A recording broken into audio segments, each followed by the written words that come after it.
ঘরের বিবি হলো আমার ঘরের মধ্যে সবচেয়ে দুর্বল, কারণ আমার বিবি বাবার বাড়ি থেকে আমার ঘরে একা আসছে, তার সাথে তার ভাই আসে নাই, বোন আসে নাই, তার নিজের রক্তের কেউ আসে নাই। শুধুমাত্র স্বামীর হাত ধরে যেই ঘরে সে বড় হলো, মা বাবা ভাই বোন আত্মীয় স্বজনের মহব্বত আর ভালোবাসা পায়া, এত মহব্বত এত ভালোবাসা যেই মেয়েটা পাইল,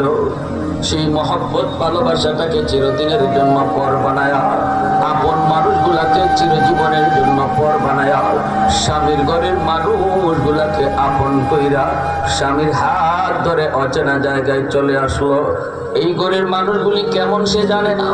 শ্বশুরের মেজাজ কেমন জানে না, শাশুড়ির মেজাজ কেমন তাও জানে না,